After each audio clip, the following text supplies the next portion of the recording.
கடந்த 10 நாட்களாக அதிமுகவினுடைய ஐடி விங்கும் அதே போல திரு எடப்பாடி பழனிசாமியுடைய அறிக்கையை நீங்க பார்த்துட்டே தான் இருப்பீங்க. இந்த ஆக்டிவ்னஸ் அவங்க அங்க தேர்தலுக்கு முன்பு குறைச்சிட்டாங்க. ஆனா இன்னைக்கு ரொம்ப என்ன உங்களுடைய ஆக்டிவ்னஸ் நானும் பார்த்தேன் சார். எங்களுக்கு தெரியும். என்னுடைய மதிப்புக்குரிய நண்பர் முன்னாள் அமைச்சர் மரியாதைக்குரிய திரு உதயகுமார் அவர்கள் சொன்னதை நானும் பார்த்தேன். என்னங்க எங்களை ஏங்க இப்படி போய் திட்டுறீங்க, நாங்கள் தாங்க முடியலைங்க, நீங்கள் இந்த மாதிரிலாம் திட்டுறது, நாங்களாம் எவ்வளோ வருஷம் கட்சிங்க, எங்களை பற்றி இப்படிலாம் பேசாதீங்க அப்படின்னு இப்படி அழுகிற குரல்லையே சொல்லிட்டு திடீர்னு கோவம் வருது. நாங்கள் பொங்கி எழுந்தால் தாங்க மாட்டீர்கள் அப்படின்றாரு. இதுதான் ஒரு கட்சிக்கு அழக.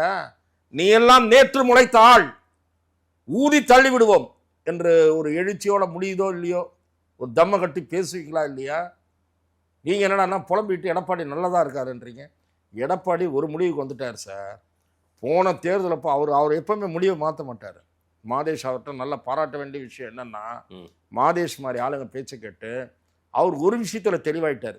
எவர் வேணா போங்கப்பா, யார் வேணா இருங்க, யார் வேணா போங்க, அதிமுகன்ற லேபிளை வச்சு நான் பாட்டு வண்டி ஓடுற வரைக்கும் ஓட்டி கொண்டு போய் எங்கேயாவது இடிக்கிற வரைக்கும் அது பாட்டு வண்டி எத்தனை நாள் ஓடுதோ ஓட்டோம். இந்த முடிவில் அவர் இருக்கார். நீங்கள் அந்த பரிசீலனை பண்ணுறது, வண்டியை மாற்றுறது, சர்வீஸ் கொடுறது, ஆயிலை சேஞ்ச் பண்ணுறது, இந்த வேலையெல்லாம் திமுக பார்த்துட்ருக்கு. வண்டி எதனால் திடீர்னு ஸ்டக்கப் ஆச்சு, நல்லா ஓடிட்டு இருந்த வண்டி தானே அப்படின்ற பரிசீலனையில் திரு மு.க. ஸ்டாலின் இருக்கார்.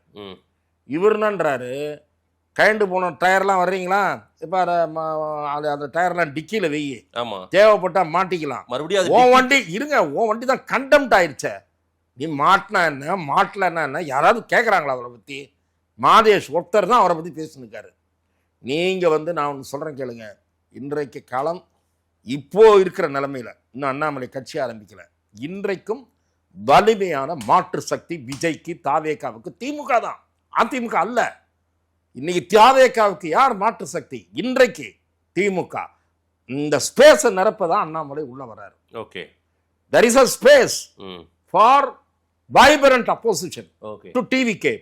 There is a space, a vibrant alternative to Vijay. அந்த இடத்தை நிரப்ப போகிறவராக அண்ணாமலை வருவார் என்கிற நம்பிக்கை எனக்கு இருக்கு.